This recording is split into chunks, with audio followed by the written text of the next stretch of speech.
Assalamualaikum warahmatullahi wabarakatuh. Selamat pagi semuanya. Kembali lagi dengan saya, Miss Ani, di perkuliahan perkembangan peserta didik. Jadi ini adalah pertemuan ke-15, di mana meeting ini sejatinya adalah review atau mengulang kembali materi setelah UTS, yaitu materi meeting 9 sampai dengan meeting 14. Tujuannya adalah untuk meningkatkan pemahaman dan memastikan bahwa kalian memahami materi yang sudah kita pelajari selama setengah semester terakhir. Nah, jadi di pertemuan sebelumnya saya mencantumkan di forum, saya minta kalian untuk mempersiapkan beberapa pertanyaan yang ingin kalian ajukan kepada saya terkait dengan materi perkuliahan perkembangan peserta didik. Ya, jadi karena saya mohon maaf sebelumnya karena memang kebanyakan pertemuan kita terpaksa harus online karena satu dan lain hal, karena saya banyak kesibukan yang lain, sehingga terpaksa harus online. Nah, jadi tujuan saya memberikan kesempatan kalian untuk memberikan pertanyaan itu adalah untuk menekankan kembali hal-hal mana yang kalian belum pahami. Ya, jadi pada kesempatan kali ini saya akan menjawab pertanyaan-pertanyaan yang sudah kalian post di meeting ke-14. Baik, saya akan mulai dari pertanyaan yang pertama. Oke, ini ada satu pertanyaan yang cukup menarik terkait dengan perkembangan masa dewasa akhir.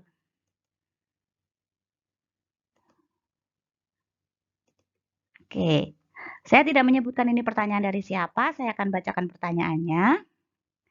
Dalam perkembangan masa dewasa akhir, mengapa terdapat banyak sekali orang tua atau lansia yang justru cenderung kembali memiliki pemikiran atau tingkah layaknya anak kecil? Adakah teori yang menerangkan terkait hal tersebut dan bagaimana caranya untuk mengatasi masalah tersebut di masa depan? Oke, jadi untuk jawaban singkatnya saya cantumkan di sini. Lansia cenderung bersikap seperti anak kecil karena penurunan fungsi kognitif. Apakah yang dimaksud dengan penurunan fungsi kognitif? Saya akan menjabarkannya lebih lanjut di slide berikutnya, di mana terkait dengan perkembangan masa dewasa akhir ini saya akan membahas tentang sebab-sebab penurunan fungsi kognitif, bagaimana cara menanganinya, dan bagaimana cara pencegahannya. Oke.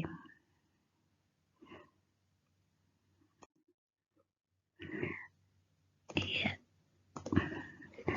Baik. Oke. Sebenarnya gangguan pada lansia itu tak cuma gangguan kesehatannya yang kian menurun. Makin tua usia seseorang, sikap mereka bisa menjadi seperti anak kecil. Ya, lansia dapat bersikap demikian memang. Menjadi anak kecil di sini tentu bukan maksudnya berbicara seperti layaknya balita ya, melainkan lebih pada ketidakmampuan lansia dalam melakukan aktivitas sederhana. Lansia juga sulit mengendalikan emosi sehingga jadi mudah istilahnya ngambek begitu ya. Nah, lalu mengapa orang tua atau lansia ini bisa menjadi seperti anak kecil? Nah, hal ini itu dipengaruhi dari faktor medis dan juga psikologis. Oke, memang ada sebagian lansia yang semakin tua usianya justru menjadi semakin seperti anak kecil. Penyebabnya memang mengapa mereka seperti itu sebenarnya bisa dijelaskan secara medis. Jadi faktor utama yang paling mempengaruhi adalah karena adanya penurunan kognitif. Nah, penurunan fungsi kognitif terjadi secara alami. Kondisi tersebut tidak dapat dicegah tetapi bisa diperlambat. Nah, ketika seorang semakin menua dan masuk ke fase lansia, maka otaknya akan menciut. Akibatnya terjadi penurunan kualitas memori dan fungsi-fungsi kognitif. Jika tadinya mereka dapat melakukan hal-hal yang rumit karena ada perubahan pada otaknya, akibat faktor usia, hal yang sederhana pun bisa terlupakan. Nah, kondisi tersebut paling sering terjadi pada wanita sebab ada pengaruh dari peran hormon terhadap perubahan fungsi kognitif, serta perubahan fungsi reseptor estrogen di otak terhadap kemampuan belajar dan memori. Nah, kemudian dari sisi psikologis ya, ketika penurunan kognitif terjadi secara terus-menerus pada lansia, otomatis itu akan membuatnya merasa tidak becus dan menjadi benci terhadap dirinya sendiri. Kurang lebih perasaannya seperti seorang atlet profesional yang harus turun level menjadi amatir lagi karena pertambahan usia. Nah, bagaimana rasanya bisa dibayangkan kan ya, ketika suatu masa pernah dielu-elukan kemudian perlahan terlupakan. Nah, seperti itu kurang lebih rasanya. Nah, pada akhirnya hal itu dapat mempengaruhi mood sehari-hari dan membuat orang tua atau lansia seperti anak kecil, misalnya menjadi mudah ngambek. Nah, perubahan mood yang lebih sensitif seperti anak kecil itu tak datang begitu saja. Hal tersebut dipicu terlebih dahulu oleh penurunan fungsi kognitif. Semakin signifikan penurunannya, maka akan semakin tinggi sensitivitasnya terhadap lingkungan sekitar. Perubahan menjadi seperti anak kecil akan bertambah parah bila lansia juga menderita suatu penyakit kronis dan telah ditinggal oleh orang-orang terkasihnya. Rasa tak puas karena di masa tuanya justru tak bisa apa-apa dan merasa kesepian akan membuatnya semakin sensitif dan cenderung manja terhadap anggota keluarga lainnya yang masih ada. Nah, kemudian bagaimana cara menghadapi lansia yang bersikap seperti anak kecil ini? Nah, di sini saya akan memberikan beberapa saran saja ya. Nah, sebelumnya perlu diketahui bahwa memori jangka panjang lansia lebih baik ketimbang memori jangka pendeknya. Alhasil mereka akan sangat senang menceritakan pengalaman-pengalamannya di masa lalu ketimbang menceritakan kehidupan di masa sekarang. Ceritanya pun diulang-ulang seperti anak kecil yang sedang menghafal lalu mendeskripsikannya kembali kepada orang lain. Hal itu wajar karena ada proses regresi atau kemunduran pada otak mereka dan kamu tak perlu menunjukkan rasa kesal terhadap kondisi tersebut.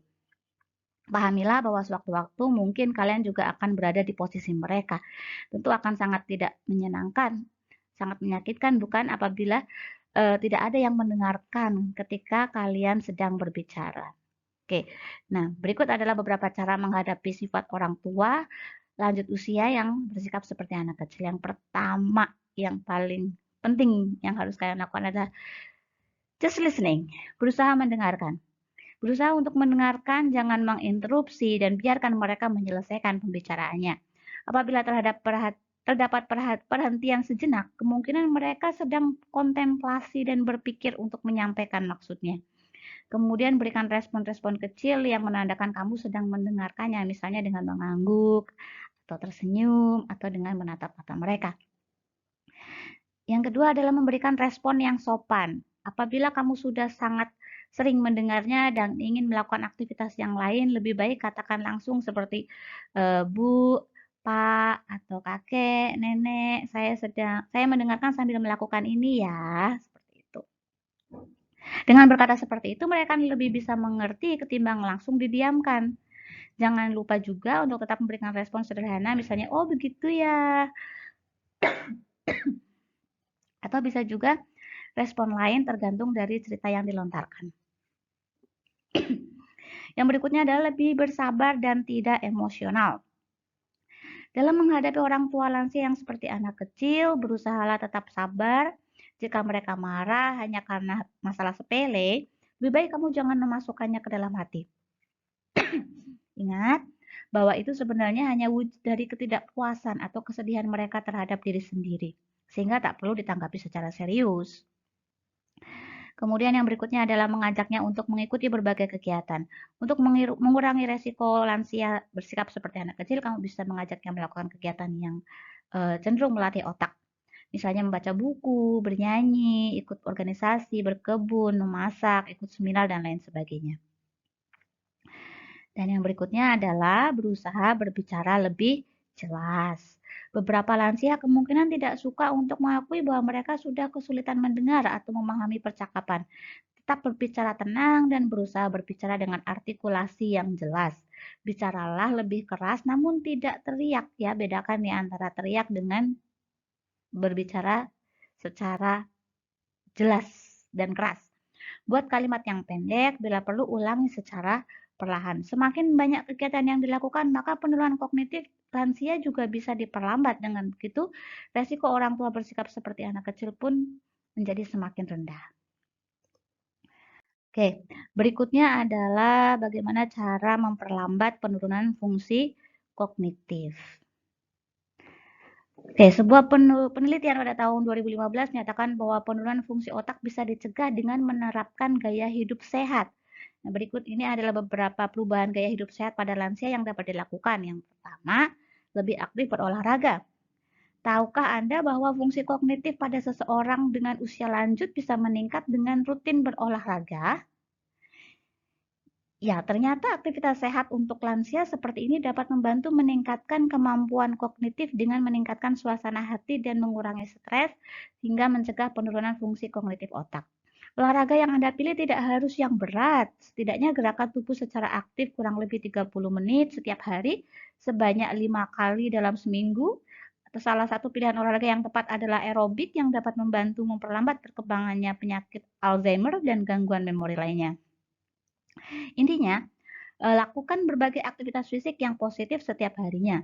Tak hanya itu, kelola stres dengan baik, tidur yang cukup, berhenti merokok, dan membatasi konsumsi alkohol juga dapat membantu menjaga fungsi otak tetap baik. Kemudian yang kedua adalah konsumsi makanan sehat. Selain tetap harus aktif bergerak, Anda juga perlu memperhatikan pola dan menu makanan sehari-hari jika ingin mencegah penurunan fungsi otak. Utamakan menu makanan harian yang rendah akan kolesterol dan juga lemak. Pasalnya diet rendah kolesterol dan lemak jenuh dapat membantu menurunkan resiko penyakit jantung, diabetes, hingga stroke. Selain itu, konsumsi lebih banyak ikan berlemak, khususnya yang memiliki kandungan omega 3 seperti salmon, tuna, makarel, sarden, serta sayuran dan buah yang mengandung antioksidan tinggi seperti bayam, beri-berian, brokoli, bawang, dan terong. Kemudian yang ketiga, tantang pikiran Anda untuk tetap belajar. Usia tubuh boleh bertambah tua, tapi jangan jadikan hal tersebut sebagai alasan untuk berhenti belajar. Melatih otak dengan terus menelan informasi yang baru adalah cara yang baik untuk mencegah penurunan fungsi otak. Jika Anda punya dana finansial yang cukup, tak ada salahnya untuk melanjutkan jenjang pendidikan ke tingkat yang lebih tinggi atau mengambil kursus bahasa asing maupun keterampilan baru lainnya seperti memasak, menjahit, alat musik, dan seterusnya. Cara lain untuk mencegah penurunan fungsi otak yang lebih sederhana adalah dengan membaca dan melakukan permainan seperti sudoku, scrabble, dan teka-teki silang untuk mengasah fungsi otak. Melatih pikiran Anda untuk terus belajar hal-hal yang baru dan sulit dapat sangat membantu untuk mencegah penurunan fungsi otak. Hal ini terbukti pada kelompok individu superagers atau sebutan untuk lansia yang berusia 65 tahun yang mempunyai fungsi kognitif otak seperti usia 25 tahun. Nah, jadi mereka golongan lansia umur 65 tahun tapi memiliki fungsi otak seperti usia 25 tahun. Itu disebut dengan superagers. Belajar menguasai hal baru akan meningkatkan komunikasi dalam otak dan sebagai hasilnya fungsi kognitif otak pun akan semakin meningkat. Selain itu, belajar juga mempunyai dampak positif seperti meningkatkan rasa kepercayaan diri dan melatih kreativitas serta rasa ingin tahu yang tinggi. Yang berikutnya adalah tetap tenang dan istirahat yang cukup. Memang melatih dan menantang pikiran Anda sangat penting, tetapi jangan sampai hal tersebut membuat Anda panik dan stres. Kombinasi antara panik dan stres dapat mengganggu proses kognitif otak untuk belajar dan mengingat. Jika terus-menerus, hal tersebut dapat membatasi kapasitas kemampuan individu itu sendiri. Oleh sebab itu, cobalah untuk melakukan aktivitas seperti yoga, meditasi, dan jangan lupa untuk tetap bersenang-senang agar dapat mengurangi stres dan menenangkan pikiran. Selain itu, pastikan bahwa Anda memiliki jam istirahat yang cukup. Jika lansia mengalami gangguan tidur, segera konsultasikan ke dokter. Pasalnya, gangguan tidur dapat mempengaruhi kemampuan kognitif seseorang. Dan yang terakhir adalah aktif bersosialisasi. Tahukah Anda bahwa semakin sedikit Anda bergaul dengan orang lain, semakin tinggi risiko Anda mengalami demensia? Tentu saja hal ini juga berkaitan erat dengan penurunan fungsi otak pada lansia. Oleh sebab itu, jika Anda ingin fungsi otak tetap terjaga, lakukan sosialisasi dengan banyak orang. Pada lansia, Anda dapat rutin menjalin komunikasi dengan keluarga, teman, hingga tetangga. Tak hanya itu, ikutilah berbagai kegiatan sosial yang menarik dan mempertemukan Anda dengan banyak orang yang baru. Dengan begitu, Anda mungkin akan terhindar dari penularan fungsi otak karena kegiatan tersebut membantu menstimulasi pikiran dan menguji kemampuan lansia untuk menjalin komunikasi dengan orang lain. Nah, itu sekiranya pembahasan terkait dengan perkembangan masa dewasa akhir atau lansia. Ya, mudah-mudahan penjelasan saya dapat menjawab pertanyaan tersebut ya. Oke, sekarang kita lanjut ke pertanyaan berikutnya. Pertanyaan ini terkait dengan usia remaja. Oke, sebagai calon pendidik, apa yang seharusnya kita lakukan ketika menghadapi remaja yang belum menerima dirinya sebagai remaja, terutama mereka yang berada di fase batas usia remaja akhir. Oke, ini relate banget dengan uh, kalian ya, mahasiswa yang menjelang usia remaja akhir. Oke, nah jadi mudah-mudahan penjelasan saya ini bisa memberikan insight atau pandangan baru terkait dengan fase-fase yang sedang kalian alami saat ini ya. Nah, untuk jawaban singkatnya, saya akan menjawab pertanyaan ini dengan menjelaskan tentang konsep diri atau self-concept pada remaja. Saya akan menjelaskan definisinya, kemudian komponen-komponennya, faktor yang mempengaruhi konsep diri, dan bagaimana sih cara kita berdamai dengan diri sendiri. Oke, yang pertama adalah definisi konsep diri. Nah, konsep diri itu apa sih? Jadi konsep diri itu sebuah penggambaran atau persepsi individu tentang dirinya sendiri dan hubungannya dengan objek atau orang lain dalam lingkungannya. Nah, kemudian ada juga definisi lain, yaitu konsep diri adalah perasaan, pandangan, dan penilaian individu mengenai dirinya yang didapat dari hasil interaksi dengan lingkungan sekitarnya. Nah, jadi dapat kita simpulkan bahwa konsep diri adalah cara pandang kita terhadap diri kita sendiri. Pembentukan konsep diri dapat dipengaruhi oleh lingkungan. Konsep diri dibagi menjadi dua, yaitu konsep diri positif dan konsep diri negatif. Lingkungan yang memberikan dukungan positif akan mempermudah individu untuk membentuk konsep diri positif. Sebaliknya, lingkungan yang memberikan dukungan negatif akan membentuk konsep diri yang negatif pula. Lingkungan akan menghasilkan stigma dan persepsi yang dapat mempengaruhi seseorang dalam membentuk konsep diri. Seseorang yang mampu membentuk konsep diri positif, ia akan mudah menerima dan berdamai dengan dirinya sendiri maupun masa lalunya. Hal tersebut tentu berpengaruh ke perilaku seseorang. Selain itu, konsep diri juga dibentuk dari pengalaman, perilaku diri, dan penilaian orang lain terhadap individu. Maka dari itu, penting bagi kita untuk menilai pengalaman dan lingkungan agar konsep diri yang kita bentuk benar-benar diri kita yang sebenarnya dan lebih cenderung ke hal-hal yang positif. Oke, selanjutnya komponen dari konsep diri. Nah, konsep diri merupakan faktor yang sangat penting dan menentukan dalam komunikasi antar pribadi. Konsep diri dapat mempengaruhi kemampuan berpikir seseorang. Nah, kemudian ada pakar yang bernama Harlock menyebutkan bahwa konsep diri memiliki 3 komponen, yaitu perceptual atau physical self-concept, konseptual atau psychological self-concept, dan attitudinal. Nah, mari kita bahas satu persatu. Yang pertama adalah perceptual atau physical self-concept, merupakan gambaran diri seseorang yang berkaitan dengan tampilan fisiknya, termasuk kesan atau daya tarik yang dimilikinya bagi orang lain. Komponen ini disebut juga sebagai konsep diri fisik. Yang kedua adalah konseptual atau psychological self-concept, yang disebut juga sebagai konsep diri secara psikis. Nah, psychological self-concept ini merupakan gambaran seseorang atas dirinya, kemampuan atau ketidakmampuan dirinya, masa depannya, serta meliputi kualitas penyesuaian hidupnya, kejujuran, kepercayaan diri, kebebasan, dan keberanian. Atau disebut juga pembentukan konsep diri pada masa remaja. Kemudian yang ketiga adalah attitudinal. Attitudinal adalah perasaan-perasaan seseorang terhadap dirinya, sikap terhadap keberadaan dirinya sekarang dan masa depannya, sikap terhadap rasa harga diri dan rasa kebanggaan. Jadi ini adalah 3 komponen dari konsep diri. Ada konsep diri kita terhadap fisik kita, konsep diri kita terhadap kondisi psikologis kita, dan konsep diri kita terhadap perasaan yang kita alami.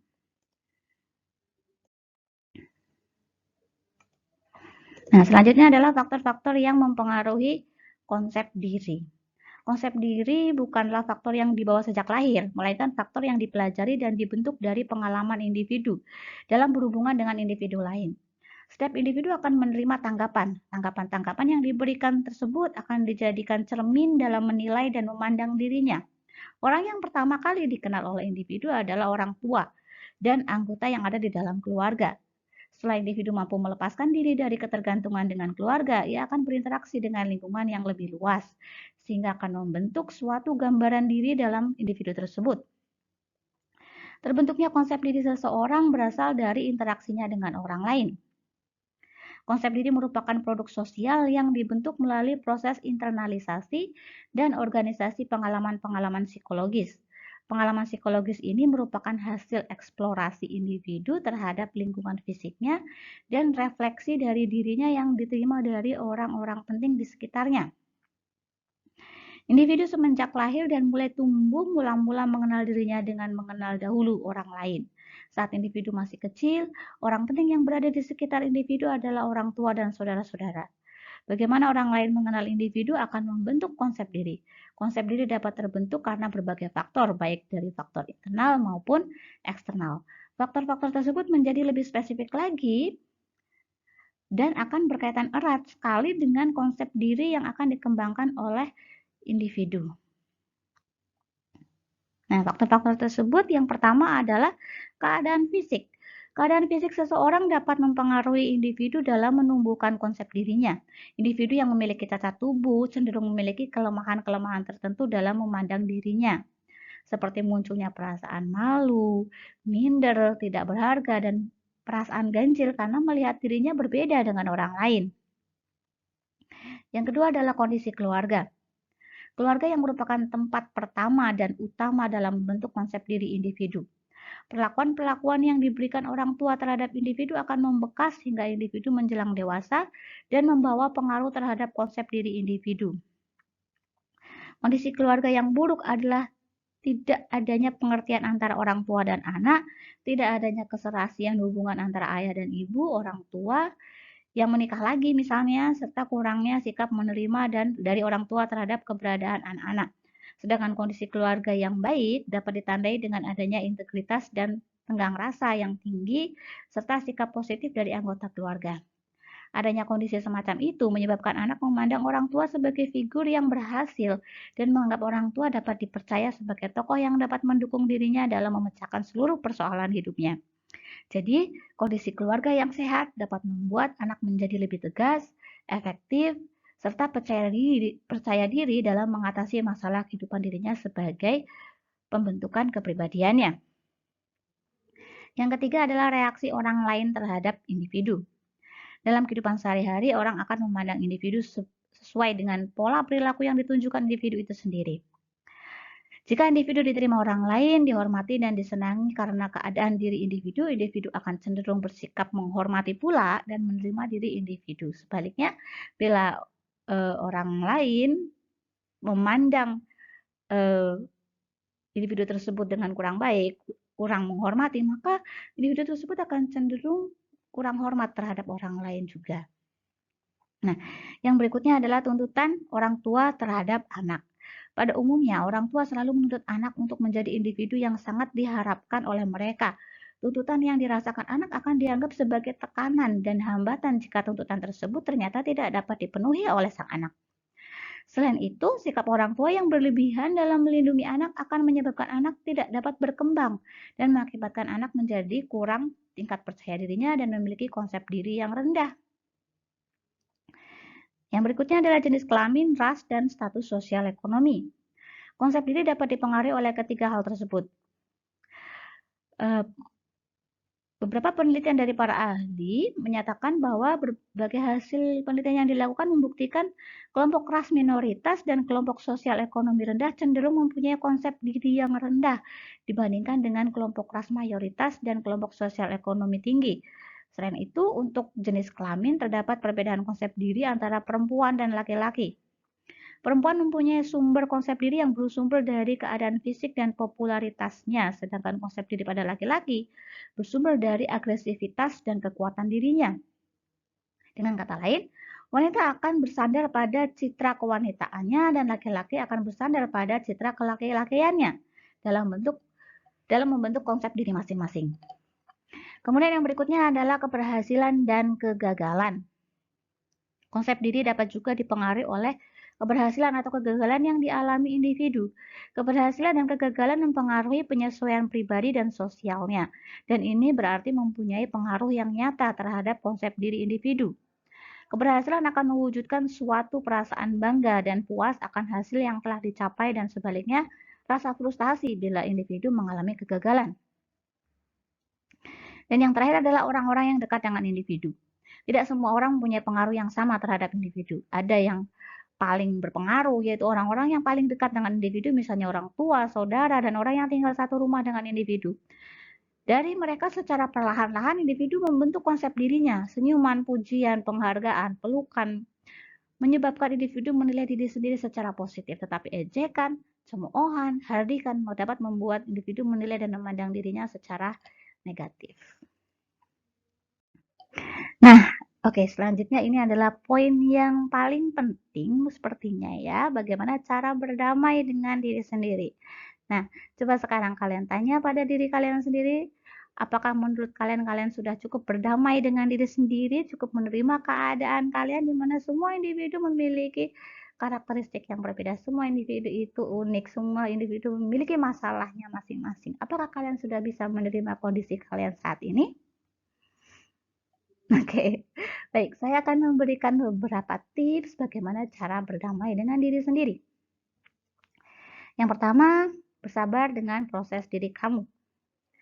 Manusia sudah memiliki jatah rezeki dan kesuksesannya masing-masing. Semua tergantung usaha serta konsistensi dalam mencapainya.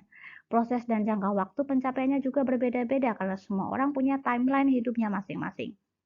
Kamu bukan manusia sempurna, tapi manusia yang sedang mencoba untuk menjadi lebih baik untuk diri kamu sendiri dan mencoba berbagai opsi untuk hasil yang terbaik. Jika belum waktunya untuk berhasil, maka bersabarlah. Bersabar bukan berarti pasrah ya, tapi membiarkan dan mengizinkan diri kamu untuk melakukan yang terbaik sebisa yang kamu bisa lakukan dan mengharapkan hasil yang terbaik. Kemudian yang kedua, lakukan hal yang membuat nyaman. Dalam fase transisi yang akan menguras emosi, kalian disarankan untuk melakukan hal-hal yang membuat nyaman.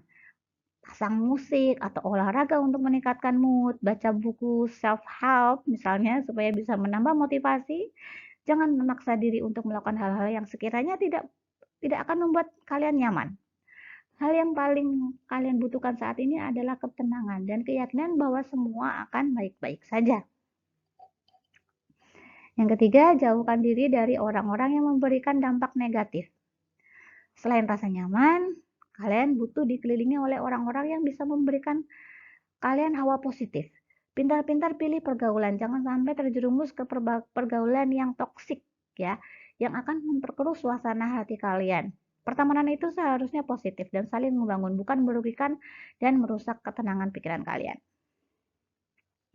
Yang keempat, cari hobi untuk mengurangi stres dan lebih bahagia. Punya aktivitas kegemaran atau hobi bukan hanya berguna untuk menghilangkan penat, tapi ternyata bisa membuat hidup lebih sehat. Nah, mengutip dari kompas.com, penelitian terbaru membuktikan bahwa melakukan hobi bisa membuat hidup jauh lebih sehat serta menjauhkan kita dari segala macam penyakit.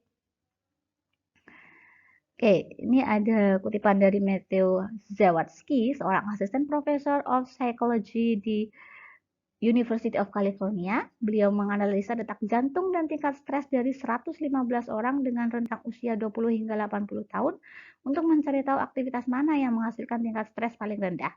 Dan partisipan juga diminta untuk menulis dalam buku harian mengenai aktivitas yang dijalani dan perasaannya saat menjalani kegiatan tersebut. Hasilnya, responden yang menjalani hobinya memiliki detak jantung dan tingkat stres yang lebih rendah. Selain itu, sebanyak 18% responden juga merasa lebih bahagia setelah melakukan aktivitas tersebut.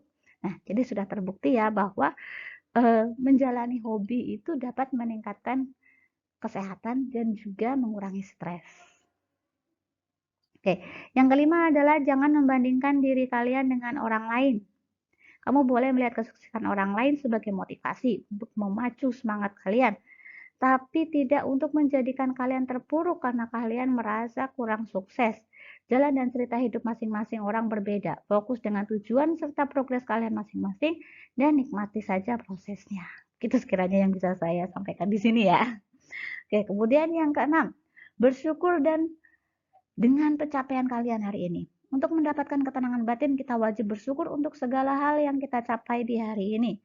Bersyukur tidak perlu menunggu hasil yang besar karena ada banyak hal kecil yang membuat kalian hebat dan unik dibandingkan dengan orang lain. Dan kalian patut bersyukur untuk hal itu. Bersyukur juga untuk sandang, pangan, papan yang masih tercukupi hingga hari ini. Jadi banyak hal yang bisa kalian syukuri daripada kalian fokus pada hal yang negatif. Lebih baik kalian lebih melihat hal-hal yang positif di sekitar kalian. Yang selanjutnya, hiduplah di masa sekarang. Maksudnya gimana nih? Hindari berpikir seandainya bla bla bla, seandainya begini, seandainya begitu. Karena hanya akan membuat kalian menyesali keputusan yang sudah kalian buat. Masa lalu tidak bisa diubah, fokus pada hari ini dan masa depan. Masa lalu untuk direfleksikan dan dievaluasi sehingga kalian bisa berdamai dengan diri sendiri. Jadi masa lalu itu seyogianya bisa menjadi pelajaran, pengalaman yang bisa membuat kita mengambil keputusan yang lebih baik untuk masa yang akan datang. Seperti itu. Jadi hiduplah di masa sekarang. Kemudian yang kedelapan, berbagi dan menjadi manfaat bagi orang lain. Salah satu yang membuat kita merasa berarti adalah pengakuan dari orang-orang di sekitar kita. Pengakuan tersebut mulai dari ucapan terima kasih, syukur, maupun ungkapan sayang. Akan ada kebahagiaan tersendiri ketika kita membuat orang tua tersenyum, membantu teman yang sedang dalam kesulitan, berbagi makanan ke orang-orang yang membutuhkan. Dengan begitu, pikiran kalian yang mengatakan bahwa kalian tidak berguna itu akan terbantahkan. Karena sebenarnya kalian itu sangat berguna, walaupun mungkin perannya kecil ataupun besar, yang jelas kalian bisa berguna untuk siapa saja di sekitar kalian. Oke, yang berikutnya adalah berdoa dan berserah diri. Kita semua adalah manusia yang diwajibkan untuk berusaha dan berserah diri. Kita tidak akan mampu melakukan apapun tanpa ada bantuan dan campur tangan Tuhan. Berserah diri atas hasil akhir kepada Tuhan akan membuat pikiran dan jiwa kalian tenang. Rencana Tuhan pastinya akan selalu indah dan tepat buat kalian yang mempercayainya. Kemudian yang terakhir adalah temukan motivasi. Motivasi bisa didapat dari mana saja, baik dari teman, buku, film, maupun bergabung dalam komunitas. Kalian bisa bergabung di komunitas gerakan sosial, kejar mimpi kalian yang fokus, kemudian fokus pada pembentukan karakter positif, dan dengan berkumpul dengan bersama teman-teman yang positif, kalian akan punya semangat serta jiwa sosial, kalian akan terpacu untuk maju dan tidak terpuruk dalam krisis emosi di fase quarter life crisis kalian. Oke, sekiranya itu terkait dengan konsep diri dan bagaimana cara kita berdamai dengan diri sendiri. Oke, pertanyaan berikutnya ini ada 3 pertanyaan.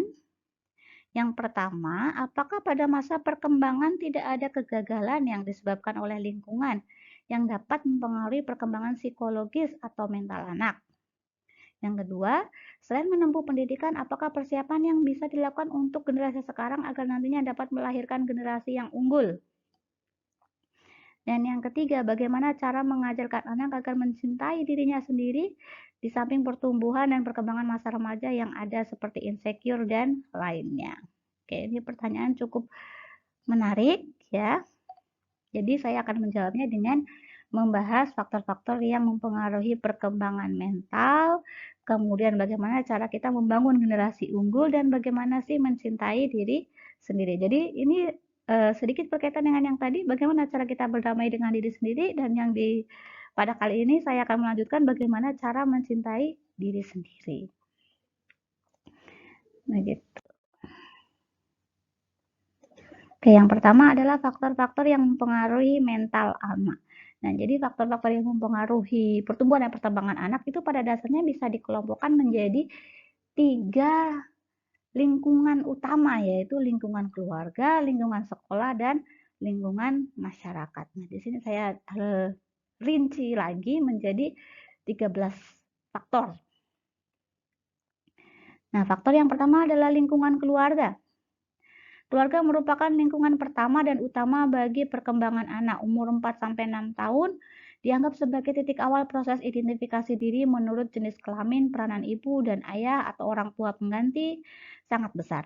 Peran sebagai wanita dan pria harus jelas. Dalam mendidik, ibu dan ayah harus bersikap konsisten, terbuka, bijaksana, bersahabat, ramah, tegas, dan dapat lancar, maka dapat timbul proses identifikasi yang salah.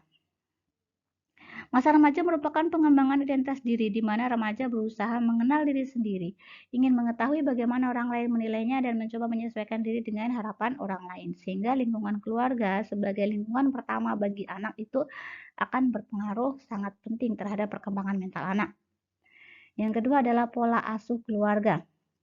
Proses sosialisasi sangat dipengaruhi oleh pola asuh keluarga. Ada yang orang tua yang bersikap otoriter, ada yang bersifat permisif, ada yang selalu membandingkan anak-anak dengan anak lainnya, ada yang orang tua yang sangat berambisi dan menuntut anaknya, dan ada pula orang tua yang demokratis. Pola asuh ini akan mempengaruhi bagaimana seorang anak itu memperlakukan diri mereka, mengenal diri mereka. Tuh. Nah, pola asuh yang baik seperti apa? Pola asuh yang baik itu adalah pola asuh yang demokratis tentunya, di mana orang tua itu bisa menjadi contoh bagi anak-anak, bisa mengarahkan anak-anak untuk ke jalan yang benar, tetapi tidak mengekang mereka, tidak mengekang kreativitas mereka, dan memberikan hak bagi anak untuk bersuara, yang menunjukkan bahwa kita melatih anak sebagai individu yang utuh. Ya, mereka punya hak untuk bersuara, untuk menentukan pilihan. Orang tua hanya mengarahkan saja, begitu. Kemudian yang berikutnya adalah kondisi keluarga. Hubungan orang tua yang harmonis akan menumbuhkan kehidupan emosional yang optimal terhadap perkembangan kepribadian anak.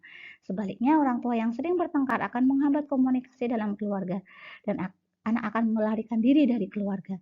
Keluarga yang tidak lengkap misalnya karena perceraian, kematian, dan keluarga dengan keadaan ekonomi yang kurang dapat mempengaruhi perkembangan jiwa anak.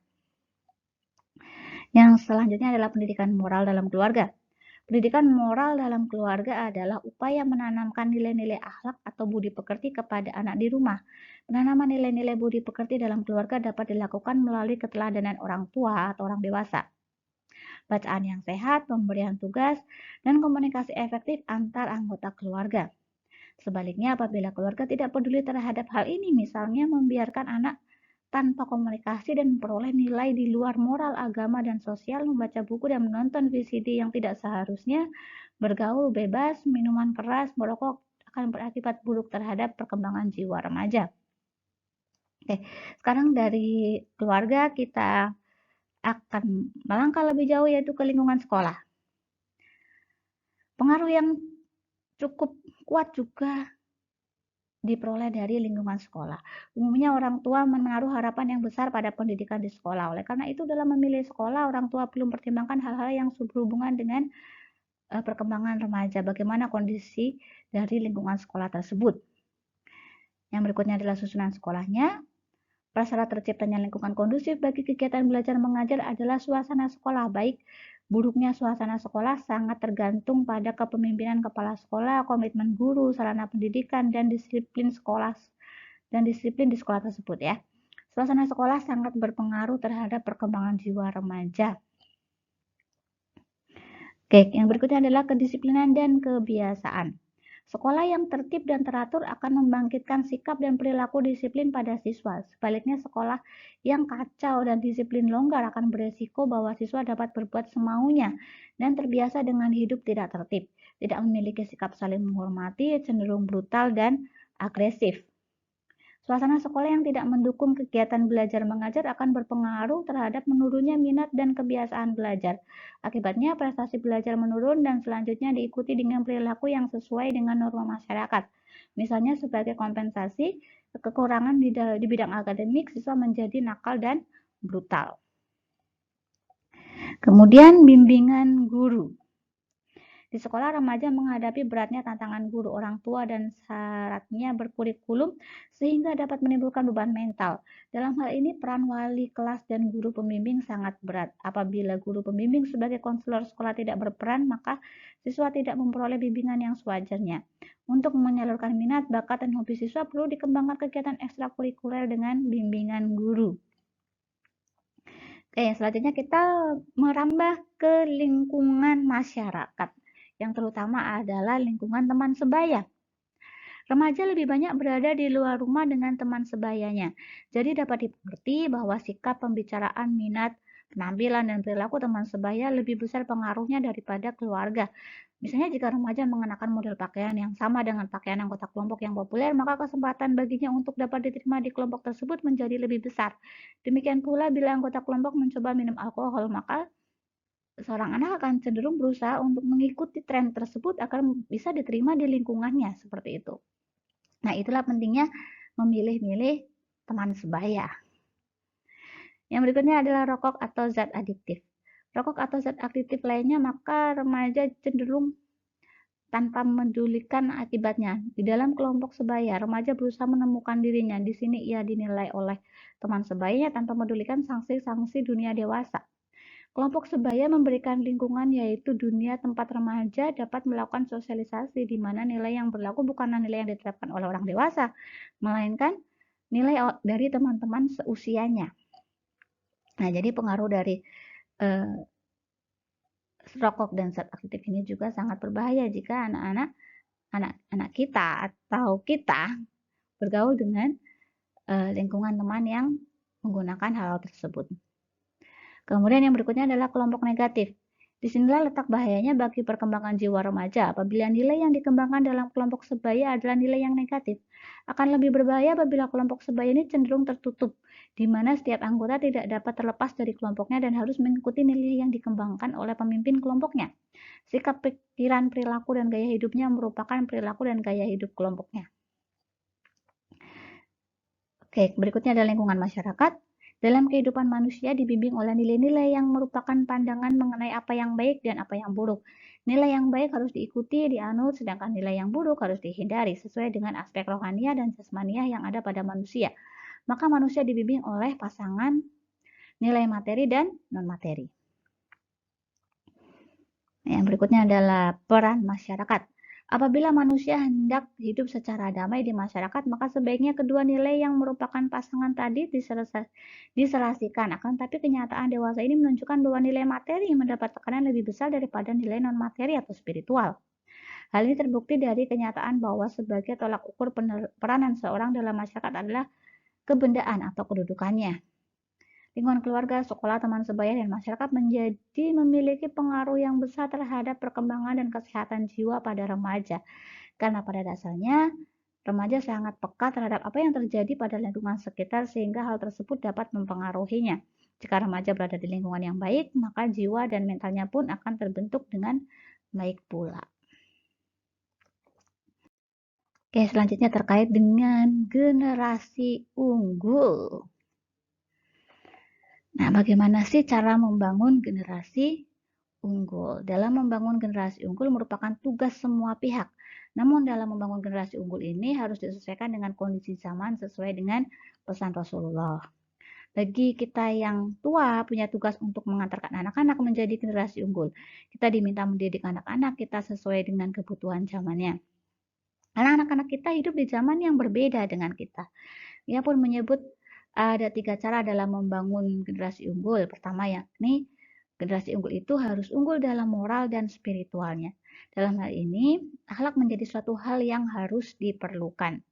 Pengalaman Islamnya, untuk yang beragama Islam ya, pengalaman agamanya harus mengantarkan anak itu unggul dalam moral dan spiritual. Akhlak mulia cerminan dari spiritual yang hebat. Generasi unggul harus didirikan dengan generasi yang akhlaknya yang baik. Yang kedua, generasi unggul harus menguasai ilmu pengetahuan.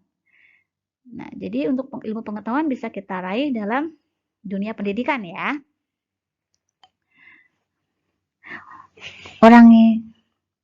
Manusia harus menguasai ilmu yang dibutuhkan untuk kehidupan. Kalau kita tertarik di bidang IT, kuasai ilmu dalam bidang IT. Dan kita menjadi bermanfaat dengan ilmu yang kita miliki. Ketiga, generasi unggul harus memiliki peran sosial yang baik di lingkungan, sebab peran yang baik akan bermanfaat bagi masyarakat luas. Kita adalah bagian dari solusi kehidupan, bukan bagian dari masalah kehidupan. Jadi intinya cara membangun generasi unggul itu ada 3. Yang pertama adalah rohaniahnya. Kita harus memiliki akhlak yang baik, ya, memiliki moral dan spiritual yang baik. Yang kedua adalah dari ilmunya. Setelah memiliki akhlak yang baik, kita juga harus berilmu. Dan yang ketiga adalah manfaat kita terhadap masyarakat. Jadi generasi unggul adalah generasi yang memiliki moral, ilmu, dan bermanfaat.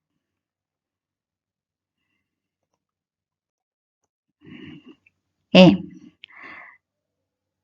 Yang berikutnya adalah cara mengajarkan anak untuk mencintai diri sendiri. Yang pertama adalah mengingatkan anak untuk selalu bersyukur dengan apa yang mereka miliki. Sebagai manusia, kerap kali kita melupakan makna hidup yang ada di dalam diri kita. Bahkan bisa dikatakan bahwa manusia selalu memiliki rasa iri dan tidak mudah untuk merasa puas dengan apa yang mereka miliki. Namun apabila kita sudah belajar untuk menerima dan selalu bersyukur dengan apa yang kita punya, kita tidak akan ada di fase menyesal karena salah mengambil langkah. Mengapa hal itu bisa terjadi? Karena orang-orang cenderung tidak mudah puas dan ini memiliki pemikiran yang negatif. Mereka rentan untuk melakukan hal-hal yang merugikan diri dan orang lain. Maka dari itu, ada baiknya kita mengingatkan anak-anak kita untuk selalu bersyukur dengan apa yang mereka miliki. Kemudian yang kedua adalah memberikan kalimat positif setiap hari. Nah, hal itu juga berlaku pada kalimat positif yang selalu kita ucapkan dan kita pikirkan. Kita akan terikat arus untuk memberikan dampak positif bagi diri dan orang di sekitarnya. Nah, yang berikutnya adalah mengajak anak untuk berdamai dengan diri sendiri. Berdamai dengan diri sendiri bukanlah hal yang mudah, bahkan bisa dikatakan bahwa orang dewasa pun sulit untuk berdamai dengan dirinya sendiri. Oleh karena itu, ada baiknya kita mengajak anak-anak kita untuk belajar berdamai dengan diri sendiri karena akan sangat bagus bagi perkembangan karakternya. Anak-anak bisa berdamai dengan diri sendirinya cenderung tidak akan berbuat onar dan membuat masalah di rumah dan di sekolah. Yang keempat, menanamkan cinta dan kasih sayang sedari dini. Cinta dan kasih sayang adalah komponen yang penting untuk mencintai diri sendiri. Pernah mendengar sebuah pepatah yang mengatakan bahwa sekeras apapun batu akan terkikis juga kalau terkena air. Nah, hal itu berlaku juga untuk setiap orang. Orang-orang yang memiliki watak keras akan luluh juga apabila selalu diberikan cinta dan kasih sayang. Mereka akan merasa bahwa dirinya dicintai dan mereka berharga bagi orang lain. Yang kelima adalah membantu anak menemukan kelebihan dirinya. Nah, kita dapat membantu anak dengan menemukan kelebihan atau bakat yang ada pada dirinya. Dengan bakat yang mereka miliki, mereka merasa bangga dan lebih percaya diri dalam menjalani aktivitas setiap harinya. Jadi yang lebih utama itu adalah menemukan kelebihannya, bukan kekurangannya. Ketika kita sudah memahami kelebihannya di sini, maka yang kita kembangkan adalah kelebihannya daripada kita memaksa anak untuk bisa menguasai apa yang mereka tidak bisa. Lebih baik jika kita lebih fokus pada hal-hal yang mereka lebih unggul seperti itu. Dan yang terakhir adalah memberikan dukungan. Apabila kita melihat keadaan lingkungan sekitar, kita akan melihat anak-anak yang berasal dari keluarga broken home. Misalnya, mereka yang berasal dari keluarga broken home adalah akibat dari ketidakpedulian orang tua terhadap anaknya. Dengan begitu, kita bisa melihat bahwa dukungan orang tua itu sangat penting bagi karakter anak. Anak-anak yang selalu didukung oleh orang tua untuk memberikan dan menunjukkan hal positif cenderung lebih bersinar dan percaya diri dalam berkarya dan belajar. Nah, apa sih manfaatnya mencintai diri sendiri? Kenapa sih kita perlu untuk mencintai diri sendiri? Nah, yang pertama, jelas jika kita mencintai diri sendiri, kita menjadi lebih percaya diri. Dengan mencintai diri sendiri, anak-anak akan menjadi lebih percaya diri dengan apa yang mereka miliki. Mereka tidak mudah terpengaruh dengan pandangan dan tatapan orang lain yang terkadang cenderung meremehkan dengan apa yang sedang mereka kerjakan. Kejadian-kejadian tersebut seringkali terjadi di lingkungan sekolah, pertemanan, dan rumah yang tidak bisa kita hindari karena sebagai orang tua kita tidak hanya mengawasi mereka, tapi juga harus bekerja dan untuk membiayai hidup kita dan keluarga. Oleh karena itu, dengan belajar mencintai diri sendiri, anak-anak akan menjadi lebih percaya diri dalam menunjukkan kualitas yang ada dalam dirinya tanpa mempedulikan tatapan negatif yang tertuju kepada mereka. Yang kedua adalah dengan mencintai diri sendiri, kita menjadi pribadi yang lebih kuat dan bahagia. Selain lebih percaya diri, dengan mencintai diri sendiri akan membentuk pribadi menjadi lebih kuat dan bahagia. Mengapa? Karena mereka belajar untuk menghargai setiap apa yang terjadi. Mereka minim mengeluh dan belajar percaya dengan hari esok yang akan lebih baik dari sebelumnya. Kemudian yang ketiga adalah lebih semangat dalam mengajar mimpi dan cita-cita. Mimpi yang awalnya hanya sebatas angan-angan akan menjadi kenyataan apabila kita belajar untuk percaya dengan diri dan kemampuan yang terdapat di dalam diri kita. Begitu juga dengan yang terjadi pada anak-anak, maka cenderung memiliki mimpi yang begitu besar dan cita-cita yang sangat tinggi. Tidak jarang anak-anak memiliki cita-cita sebagai seorang presiden, astronot, dan dokter. Itu sangat umum ya. Seperti yang kita ketahui, dalam merealisasikan cita-cita tersebut, anak-anak harus berjuang keras selama sekolah. Oleh karena itu, penting bagi kita untuk mengajarkan anak-anak untuk mencintai dirinya sendiri sedari dini, supaya mereka bisa lebih semangat dalam belajar dan menghargai proses yang dilaluinya. Kemudian manfaat yang berikutnya adalah mudah berbaur dan berteman dengan orang lain. Hubungan pertemanan akan jauh lebih menyenangkan dan mudah ketika kita bisa mencintai diri sendiri serta memiliki aura positif yang bisa kita pancarkan ke teman-teman sekitar. Begitu juga dengan anak-anak di rumah, mereka akan jauh lebih mudah berbaur dengan lingkungan barunya ketika mereka bisa memberikan aura positif yang dimana akan muncul karena kita mencintai diri kita sendiri. Dan yang terakhir adalah dapat menjauhkan diri kita dari pikiran negatif, stres, depresi yang dapat memicu gangguan jiwa. Karena kita berhasil mencintai diri sendiri, maka kita akan memiliki aura yang positif. Dengan adanya aura positif yang muncul dalam diri sendiri, kita akan terhindar dari pemikiran negatif yang akan menyebabkan stres dan depresi berlebihan. Hal ini juga berlaku pada anak. Mereka akan terhindar dari pemikiran negatif ketika mereka mulai mencintai dirinya sendiri. Nah, baik, itulah pembahasan kita terkait dengan pertanyaan-pertanyaan yang sudah kalian ajukan ya. Jadi pertanyaannya cukup bagus-bagus, saya sangat mengapresiasi itu. Ini menandakan bahwa ada kepedulian kalian terhadap materi mata kuliah perkembangan peserta didik ini. Ya, luar biasa sekali. Dan mudah-mudahan apa yang saya jelaskan dapat menjawab pertanyaan kalian dan menambah wawasan kalian terhadap terutama terkait dengan perkembangan peserta didik ya. Baik, terima kasih atas pertanyaannya, terima kasih atas perhatiannya. Kita ketemu lagi di kesempatan berikutnya. Wassalamualaikum warahmatullahi wabarakatuh.